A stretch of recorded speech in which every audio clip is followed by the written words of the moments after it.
Hey everyone. In this video, we are going to be unboxing a brand new deck, which of course, who doesn't love a new deck? This one is by Lorriane and is illustrated by Olivia Bürki. This is called the Witching Hour Oracle. Don't forget to stay till the very end because we will definitely be pulling some cards after we cleanse this beautiful deck. Now, let's get right to it because there's always lots to cover. 3, 2, 1. Okay, everyone, we're back with a brand new deck to open up, and I am super excited because, you know, we love our decks. Okay. I have been waiting to do this, but I hadn't had the chance to get this video done, so I waited and I saved it for everyone here. So, once again, we are doing the Witching Hour Oracle, which is Lorriane and Olivia Bürki. I hope I'm saying that right. It's the back of the deck. And I do love these decks. Rockpool tends to do a pretty good job on them as well. So when you open it up, nothing on the cover. I love it when there's a surprise picture on the cover, I have to say. What can I say? My inner child loves a little surprise here and there. So we've got the book, of course, Witching Hour Oracle. And yep, as I was hoping, it is a color book, which though is just a nice touch. And what I'm finding interesting about this one is it's actually giving you keywords and the tarot companion to the card that you pull, which is awesome. That's fantastic. And of course, as usual, you've got a beautiful introduction at the beginning, and then how to use and pull the cards and what reversed cards mean. And then it will give you a few ways to do different splits if you're new to tarot or pulling cards, which is always awesome. So that's the nice thing about a lot of these decks is they're user friendly. I mean, if you're just starting out, you can still get some of these decks and be able to use them perfectly fine. Okay, so this is the back of the deck. And card number 1, Knowing. Oh, I'm really excited for this deck. Look, that's gorgeous. Look at the moons. Oh, I love this. Okay, take the first step. Yeah, let's do it, right? Okay. Cards are really nice size. The thickness isn't bad.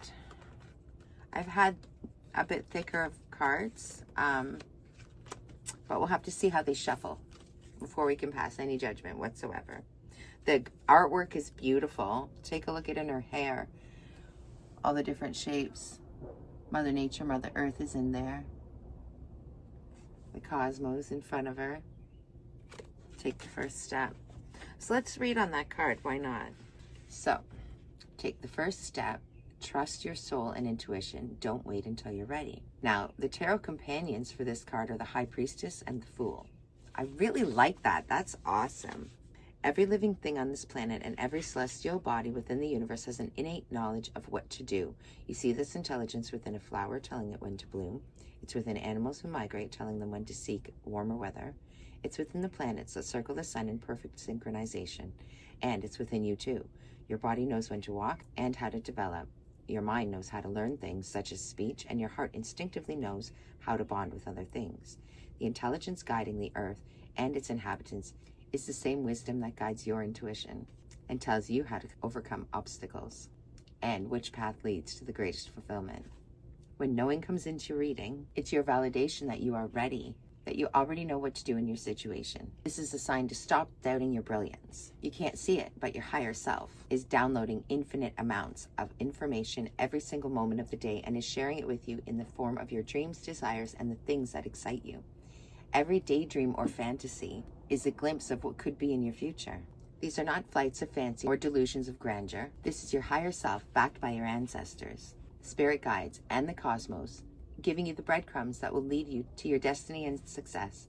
Follow one nugget and another will appear, then follow that nugget when more will become available, all guiding you step by step towards the best resolution for all involved. Trust there's a part of you that knows what to do in this situation, and then trust yourself to carry out this guidance in the way the universe intends. Now it gives you the companion cards as well. High Priestess, take the lead in your situation and trust that you are the right person to bring all parties together to a positive solution. The invitation is you are on the path to success and should continue doing what you're doing. Trust that results are happening. And then enter at your own risk. Your first impression was correct. Trust what you're feeling about the person or situation. Again, trusting that intuition, right? Okay, so before we pull any cards, these are gorgeous. Take a look. So we got Solitary Witch. Oh. Secret Trail. Number 9. Number 12, The Elements, Back to Basics. Very, very cool. Ooh, number 16, Prying Eyes. Somebody's got their eye on you. Is this in a good way or a negative way? Who knows? All right. Even the forgotten ghosts are here for us. Now, let's give this deck a cleansing and a really, really, really good shuffle too. Couldn't help it. I had to try and see how they shuffle first. I'll cleanse them in a second. They don't shuffle badly, but I think I'm going to reserve judgment yet. They are a little bit thinner than some of the other decks that I have, and even some of the other decks from this particular brand, the Rockpool brand. I think I've got at least a couple from Rockpool. Yeah, actually the Bone Oracle deck is Rockpool as well, and I absolutely love the thickness on this one. I wonder if it's because it's got those edges on it, and these are just the regular edges. I wonder if they used a thicker stock for that. But anyways, it's not bad, but we'll see. Let's reserve judgment. All right, let me get this deck cleansed, and we'll get right back to it. Hey, everyone. Okay, so I've cleansed the deck, and I just started shuffling, and one jumped right out immediately. I recognized the power of my words and used them for the good of all. 31, Invocations, the power of words. Okay. I love the artwork. I love the back of this deck. I will say, though, that the stock could be a little bit thicker, but you never know. Sometimes as we work with something, it gets better and better as we get to know each other. So as this deck and I connect further, perhaps they'll feel even more comfortable in my hands. You never know. They do slide nicely. It's just the stock. Ooh, card number 30. Let go. The spell has been cast. All right, let's get one more for the collective, please. Thank you. And of course, it's number 18, Cast the Circle. Raising vibrations. Invocations, the spell is cast. Cast the circle.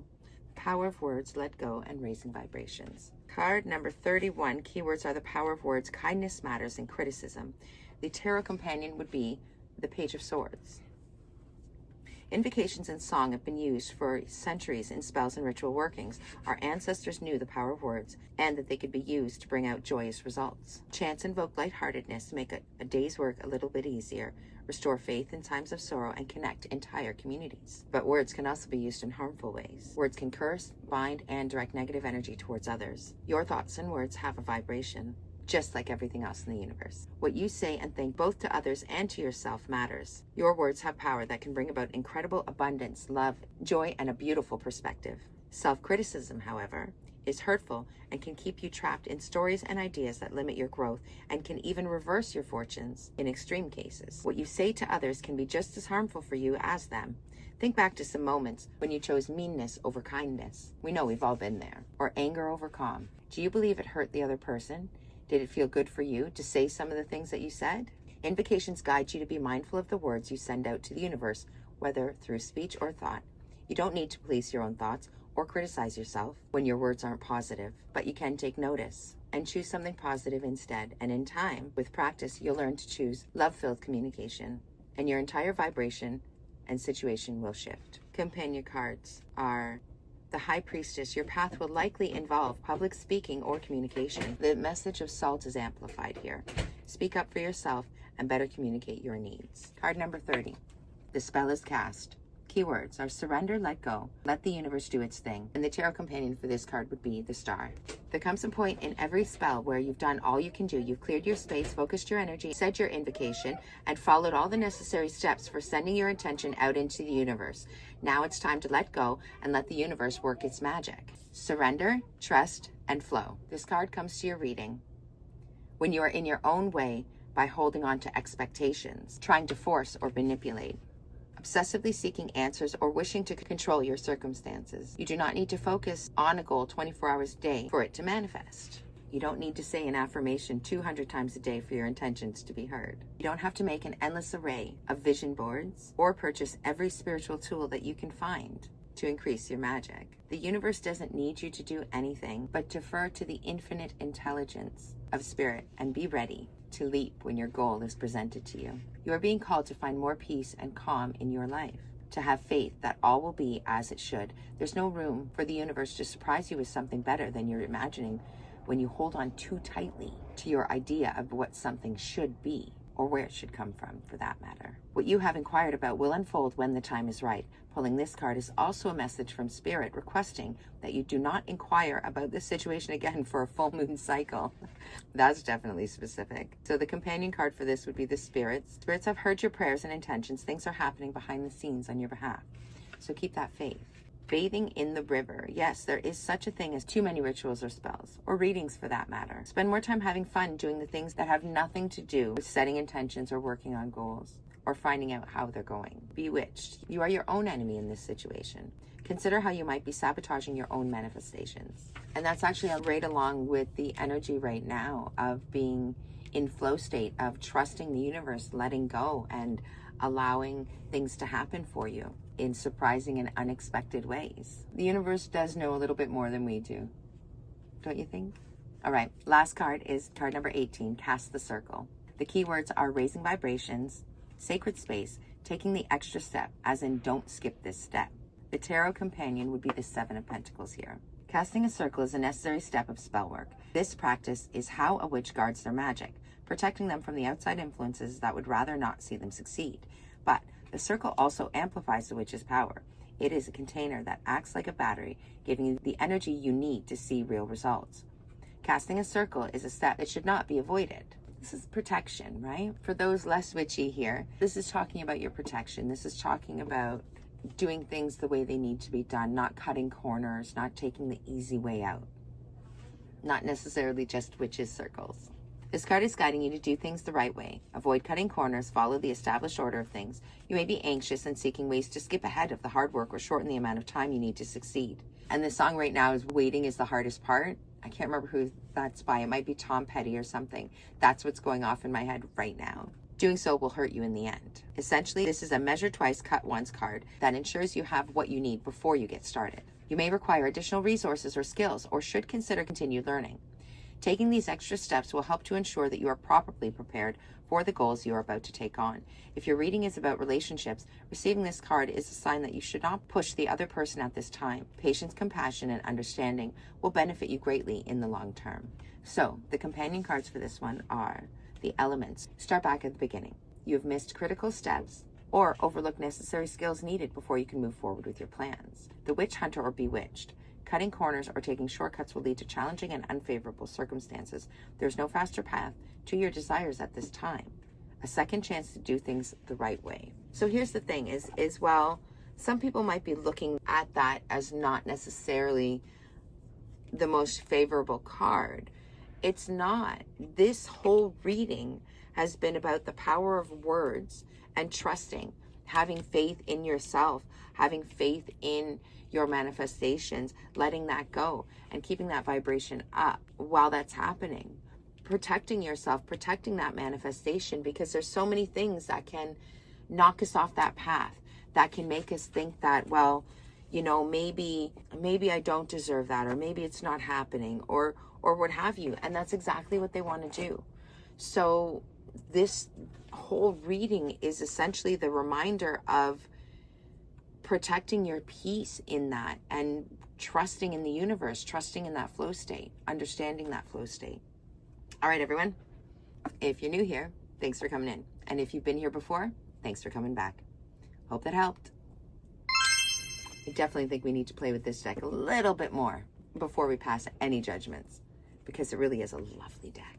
And as always, if you've liked the content you've seen today, please like and subscribe and leave me a comment. Let me know what hit for you, what didn't hit for you, what are your practices.